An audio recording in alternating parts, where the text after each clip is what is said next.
تو ایک وہ قدرتی عمل بھی تھا، اور یہ ہم نے صرف پاکستان میں نہیں، ہم نے باقی بھی دنیا کے اندر دیکھا یہ ہوتے ہوئے، ہم نے یورپین ممالک کے اندر، امریکہ کے اندر ہوتے ہوئے دیکھا، احتجاج ہوتے ہوئے دیکھے وہاں پر لوگوں کے، تو وہ تھا۔ دوسرا، شاید اگر یہ یو کے اسٹرین نہ آتا، شاید کا لفظ میں استعمال کر رہا ہوں کیونکہ وہ جس کو سائنس کی زبان میں کاؤنٹر فیکچول کہتے ہیں، وہ کاؤنٹر فیکچول ہمارے پاس نہیں ہے، لیکن شاید ہمیں اتنے برے حالات دیکھنے کو بھی نہ ملتے۔ یہ جو اتنی تیزی سے وبا پھیل رہی ہے اور جو صورتحال اب پیدا ہو گئی ہے، اگر یہ اوریجنل ہی وائرس ہوتا تو شاید اتنے زیادہ ہمیں مشکلات دیکھنی بھی نہ پڑتی۔ ٹھیک سر، یہ بتائیں وزیر اعظم صاحب کی طبیعت کیسی ہے؟ آپ کی بات ہوئی ہے، ملاقات ہوئی ہے؟ میری جی، ہمارا طریقہ کمیونیکیشن جو ہے وہ عام طور پہ واٹس ایپ میسیجز وہ یوز کر، ان کو بھی بہت شوق ہے، میں بھی واٹس ایپ کے اوپر ایکسچینج، جی آج بھی میری ان کے ساتھ ہوئی تھی الحمدللہ۔ تو بلایا نہیں انہوں نے آپ کو؟ جو مرض ہے، نہیں، مجھے ابھی نہیں بلایا ہے آج۔ ویسے بلایا تو آپ جائیں گے؟ ابھی جو ہے ہاں، بائی دی وے ان کے ساتھ ان کے کوئی شاید 9 یا 10 دن ہونے والے ہیں، ان کی انشاءاللہ جلد وہ ان کے کلیئر بھی ہو جائے گا، لیکن ڈیپینڈ کرتا ہے کہ آپ کی کیسے۔ مجھ سے کراچی میں جب مجھے وبا تھی، لوگ ملنے کے لیے آئے، باہر ملے، ڈسٹنس ہو تو وہ سیف ہے، بند کمرہ ہو اور زیادہ اس کے اندر فاصلہ نہ ہو تو وہ ظاہر ہے وہ درست نہیں ہے۔ سر، یہ ترجمانوں والا جو اجلاس ہوا تھا اس میں وزیر اعظم اندر بند کمرے میں ہی تھے کہیں پہ؟ جی، وہ اندر کمرے میں تھے، اور میرے خیال میں وہ سب لوگ شاید اس بات کے اوپر اتفاق کرتے ہیں کہ وہ ایسا نہ ہوتا تو بہتر ہوتا۔ ٹھیک سر، آپ ویکسین پر آ جاتے ہیں، ذرا ویکسین بتائیے گا کہ آپ نے 60 سال اور زائد عمر والوں کے لیے جو سلسلہ شروع کیا ہے وہ تو چلیں اپنی جگہ جاری ہے، یہ جو نوجوان ہیں جب یہ ویکسین کی فراہمی ہوتی رہی ان کو بھی یہ مفت دی جائے گی یا پھر صرف یہ بزرگوں کے لیے ہے اور آگے جو پرائیویٹ سیکٹر کو دیا گیا ہے کہ آپ امپورٹ کر لیں تو باقی قوم جو ہے وہیں سے اپنی ویکسینیشن لگوائے گی؟ نہیں جی، حکومت جو ہے وہ کمیٹڈ ہے، جو بھی پاکستانی جس کو یہ ویکسین لگنی چاہیے، جو کہ 18 سال اور اس سے زیادہ عمر کے جو لوگ ہیں ان کے لیے ہے اس وقت ڈاکٹر کی ہدایت، جو بھی پاکستانی ویکسین لگوانا چاہے گا تو حکومت کا یہ وعدہ ہے اور یہ کمٹمنٹ ہے کہ ان سب کو جو ہے وہ ویکسین مفت میں فراہم کی جائے گی۔ پرائیویٹ سیکٹر کو اجازت اس لیے دی گئی کہ آپ دنیا کے سب سے بڑے ممالک بھی دیکھ لیں، وہاں پر بھی مہینوں لگ رہے ہیں ویکسینیشن کمپلیٹ کرنے کے لیے۔ ہمارے جیسے جو ممالک ہیں جو بہت زیادہ امیر ملک نہیں ہیں، اس کے اندر شاید سب سے زیادہ ویکسین مینوفیکچرنگ کیپیسٹی جو ہے وہ بھارت کی ہے، اور اس کے باوجود اس وقت 3% بھی آبادی نہیں ہے بھارت کی جس کو ویکسین لگ چکی ہو۔ تو یہ مہینوں عمل چلنا ہے، کچھ لوگوں کا خیال یہ ہے، کچھ ماہرین کا خیال یہ ہے کہ سال سے زیادہ یہ عمل چلے گا۔ تو وہ لوگ جو مخیر ہیں، جو نہیں انتظار کرنا چاہتے، تو ہم ان کو ان کے راستے میں رکاوٹ نہیں بننا چاہتے، اگر وہ مارکیٹ سے لے کر لگوانا چاہتے ہیں تو ضرور لگا لیں، اور لیکن جو بھی اپنے باری کا انتظار کرے گا اس کو مفت میں ملے گا۔ یہ تو سر ویسٹ میں بھی ہو رہا ہے، ظاہر ہے انہوں نے ایک رجسٹریشن کر رہے ہیں، نمبر آتا ہے مہینوں بعد، 2 مہینے بعد، پھر اس کے بعد ویکسین ہوتی ہے، یہ تو ٹھیک ہے اپنی جگہ پر، لیکن مجھے یہ بتائیے کہ یہ جو پرائیویٹ بھی آپ نے، یہ جو پرائیویٹ سیکٹر کو آپ نے الاؤ کیا، وہ روسی ویکسین جو ہے اسپوٹنک، وہ اس کی 2 خوراکیں کہا جا رہا ہے اس کی قیمت $20 ہے، اور ڈریپ نے جو قیمت رکھی ہے وہ $30 رکھی ہے، ایک فارما کے مطابق لاگت $45 آ رہی ہے۔ ڈریپ نے $30 رکھی ہے، ایک فارما کمپنی نے اپنا بیان دیا، اور بھی فارما کمپنیز بتا رہی ہیں کہ وہ $45 تک آ رہی ہے۔ یہ مجھے بتائیے گا کہ کچھ لوگوں سے میری ویسے بات ہوئی تو وہ یہ کہہ رہے تھے کہ یہ جو بریکٹ کیا ہے پرائس کو گورنمنٹ نے 8000 سمتھنگ کو، انہوں نے کہا کہ یہ ہمیں اس سے اتنے کی تو پڑ رہی ہے، پھر آگے ظاہر ہے لوگوں نے جن لیبز نے لگانی ہے یا جن لوگوں نے لگانی ہے ان کے بھی کچھ نہ کچھ چارجز ہوں گے، تو اس پر بڑی تنقید ہو رہی ہے کہ یہ ایک تو مفت دینی چاہیے تھی، اگر مفت نہیں ہے تو پرائیویٹ سیکٹر بھی کہہ رہا ہے کہ ہمیں بھی اتنے کی نہیں پڑ رہی جتنے کی گورنمنٹ نے قیمت مقرر کر لی۔ تو پہلی بات مفت کا تو میں جواب آپ کو پہلے دے چکا ہوں کہ مفت دی جا رہی ہے، اگر کوئی دنیا میں ملک آپ جانتے ہیں جس میں سب کو ویکسین لگ چکی ہو تو مجھے بتا دیں، اس کا تو جواب میں دے چکا ہوں۔ جہاں تک پرائیویٹ سیکٹر کا دیکھیں، اس پہ تنقید بالکل ہو رہی ہے، بڑی شدید تنقید ہو رہی ہے اس فیصلے کے اوپر، لیکن وہ تنقید دونوں طرف سے ہو رہی ہے۔ ایک بہت بڑی تنقید یہ سننے کو مل رہی ہے کہ مجھے ٹیکہ لگوانا ہے، میں $50 دینے کو تیار ہوں، آپ کو کیا مسئلہ ہے، لگانے دیں مجھے $50 کی، آپ کیوں روک رہے ہیں مجھے $50 کی لگانے سے؟ دوسرا کہتا ہے کہ نہیں، یہ تو $20 کی ہونی چاہیے، یہ $30 کی کیوں الاؤ کی جا رہی ہے؟ دیکھیں کیونکہ یہ ایک ایسی چیز ہے جس کی ابھی پرائیویٹ سیکٹر کی مارکیٹ اویلیبل نہیں ہے. جو $20 کی آپ بات کر رہے ہیں وہ بالکل صحیح ہے, گورنمنٹس خرید ہیں, بہت بڑی تعداد میں, لاکھوں کروڑوں کی تعداد میں وہ خریدی جاتی ہے. ہم بھی جب خریدنے جاتے ہیں مارکیٹ پہ, حکومت پاکستان نے جو خریدی ہیں وہ ہمیں بہتر قیمت ملتی ہے. یہ جو پرائیویٹ سیکٹر نے امپورٹ کیا وہ شاید 50,000 60,000 خریدا تھا. ظاہر ہے 50,000 کے خریدنے والے میں اور جو 30 لاکھ 40 لاکھ کا آرڈر پلیس کر رہا ہے اس میں فرق ہوتا ہے. تو حکومت کو جس قیمت پہ ملے گی اس سے پرائیویٹ سیکٹر کو پرابلی ذرا زیادہ ہی ملے گی. مارکیٹ کیونکہ ڈیولپ نہیں ہے اس وقت, اویلیبل نہیں ہے کوئی ریفرنس پرائس, تو ڈریپ کے لیے بھی مشکلات ہیں کہ کس طریقے سے قیمت کا متعین کیا جائے. اگر آپ ذاتی اوپینین پوچھیں گے تو میں تو کہوں گا کہ آپ اجازت دے دیں.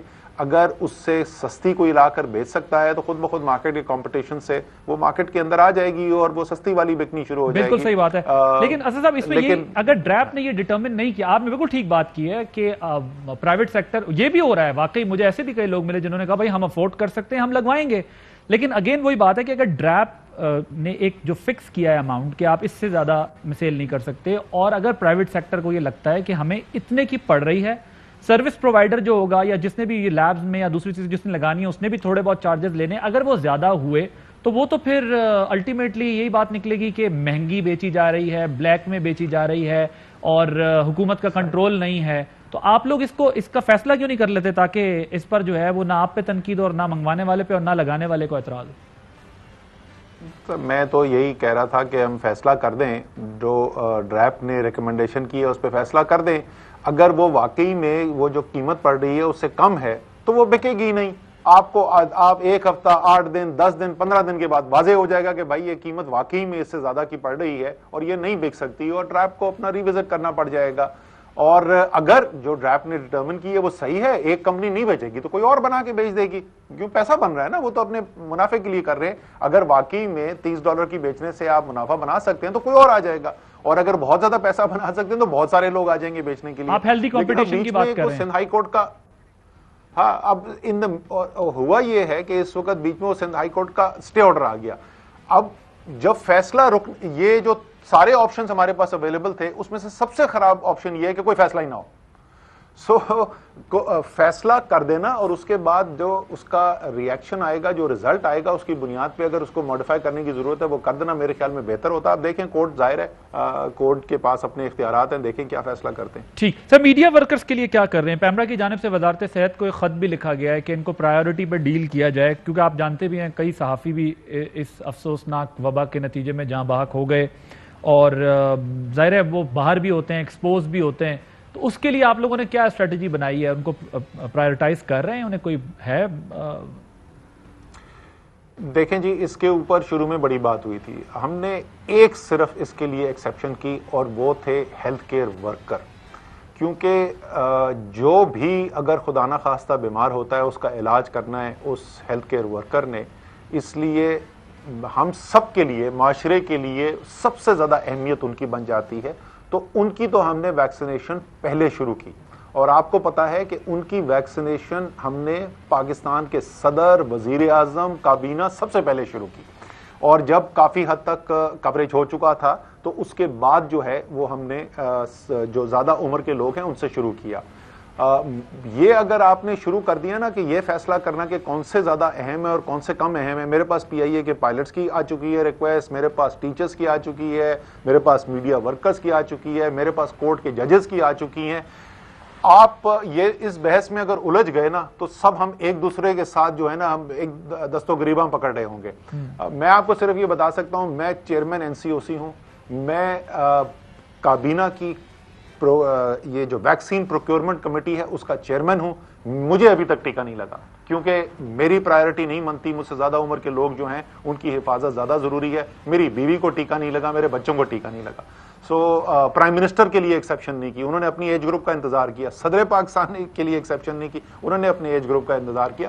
میرے خیال میں اگر ہم اپنا مفاد دیکھنے کے بجائے پورے معاشرے کا مفاد, پورے ملک کا مفاد کس میں, اس بارے میں سوچیں گے تو بہتر رہیں گے. بالکل صحیح ہے سر. اب ملک کے مفاد کی ذرا بات اور کر لیتے ہیں. اسٹیٹ بینک والا معاملہ, اسٹیٹ بینک کا جو مجوزہ خود مختاری بل قانون جو آنا ہے, اسٹیٹ بینک حکومت کو جواب دے رہے گا نہ پارلیمنٹ کو. یہ مجھے بتائیے گا, یہ جو ٹوٹل انڈیپینڈنس ہے اسٹیٹ بینک کی,